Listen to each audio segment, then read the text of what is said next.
Assalamualaikum warahmatullahi wabarakatuh. Saya David Adi Pratama, NIM 2018-208.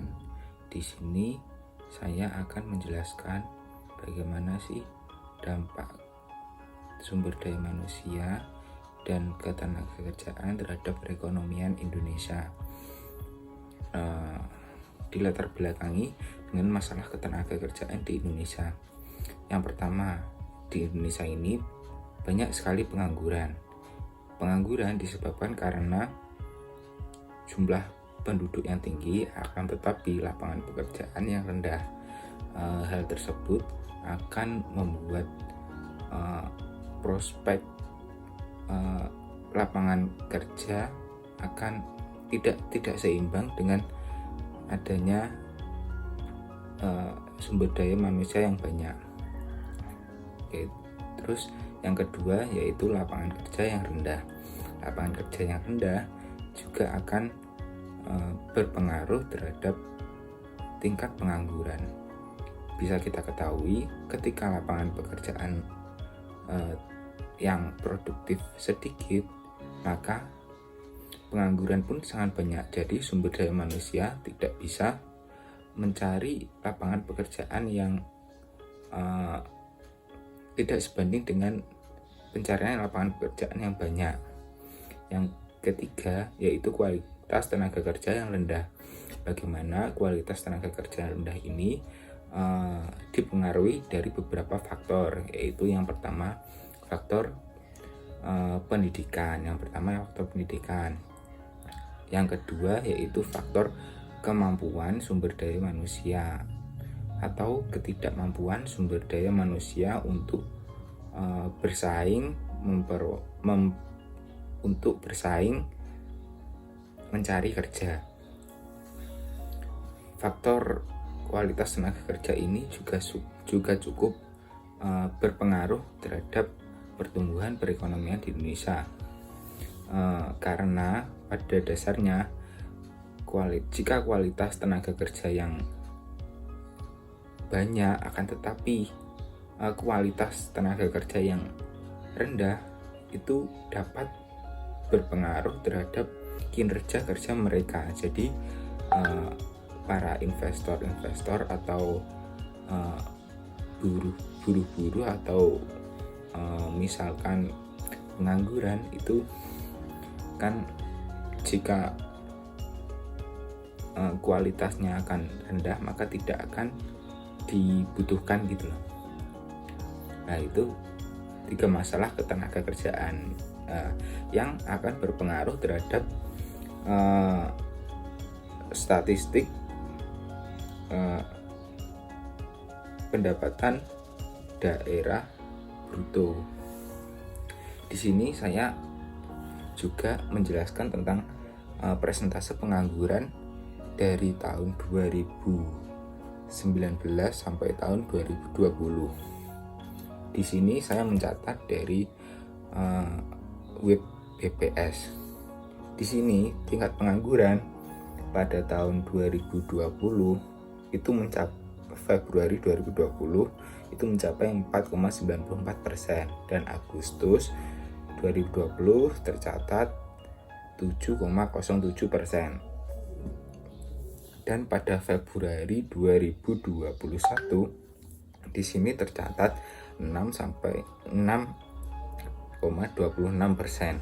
Pada Agustus 2021 mencapai 6,49%. Di sini kita bisa dapat atau bisa kita simpulkan bahwa pengangguran pada Februari 2020 dibandingkan Februari 2021 itu naik menjadi 1,97%. Akan tetapi pada Agustus 2020 dan Agustus 2021 di sini menurun. Bagaimana hal tersebut bisa terjadi? Karena di sini kan di tahun 2020 dan 2021 itu kita dilanda pandemi COVID-19. Jadi penurunan atau penaikan tingkat pengangguran itu tidak bisa diprediksi karena ada kebijakan-kebijakan pemerintah yang mengatur bahwa strategi untuk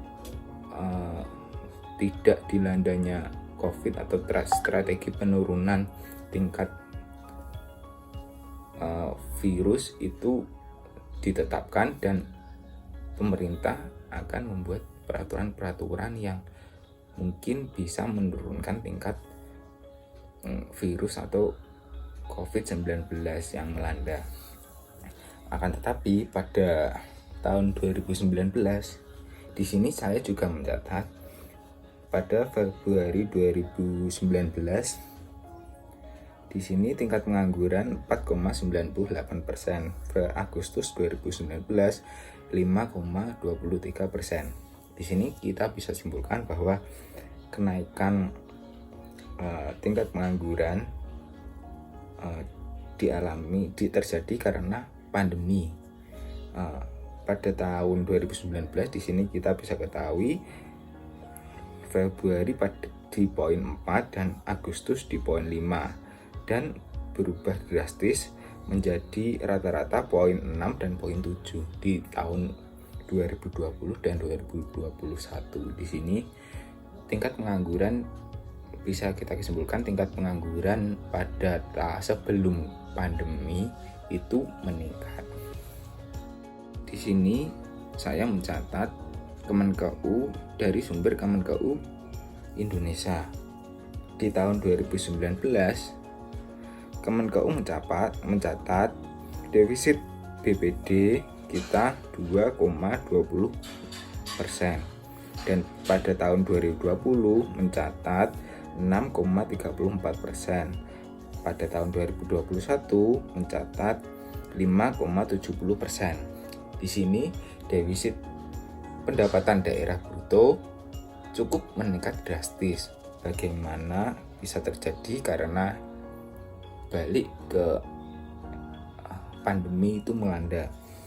Bagaimana tahun 2019 ini pada poin 2 dan 2020 pada poin 6. Di sini kita bisa simpulkan bahwa defisit BPD kita meningkat sangat tajam, yaitu selisihnya 4,4.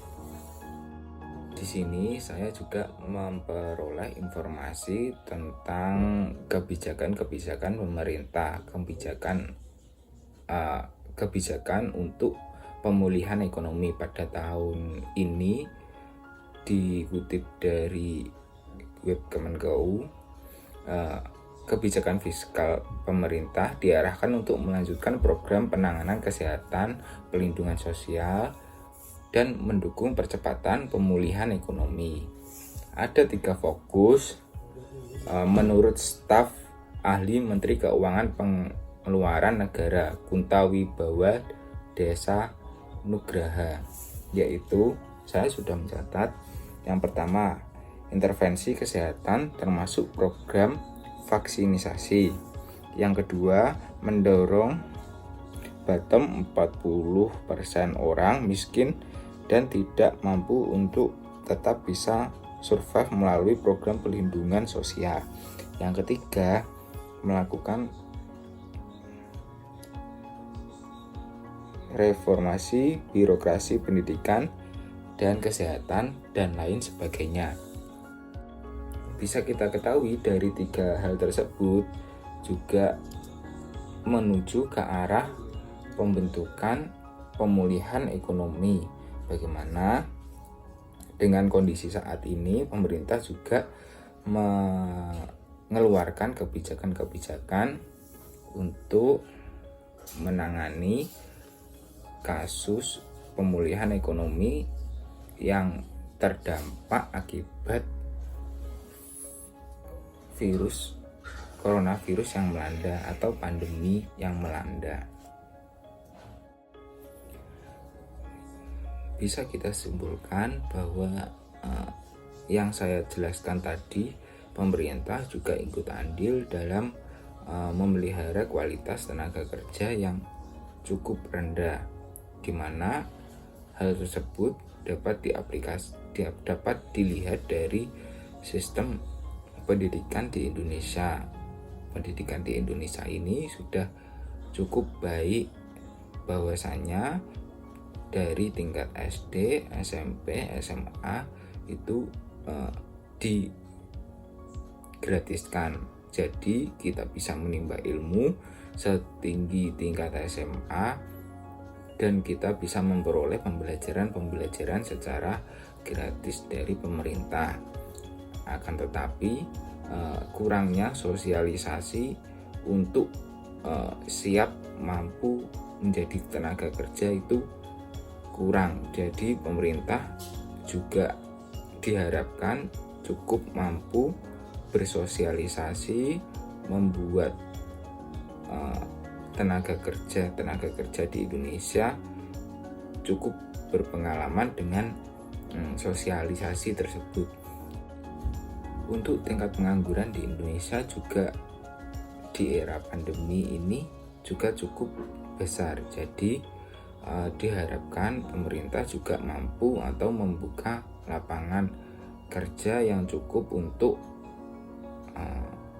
membangkitkan lagi sumber daya manusia yang lebih dan tidak yang diharapkan tidak akan menurunkan atau mendefisitkan PBD pada tahun berikutnya. Jadi sekian dari saya. Wassalamualaikum warahmatullahi wabarakatuh.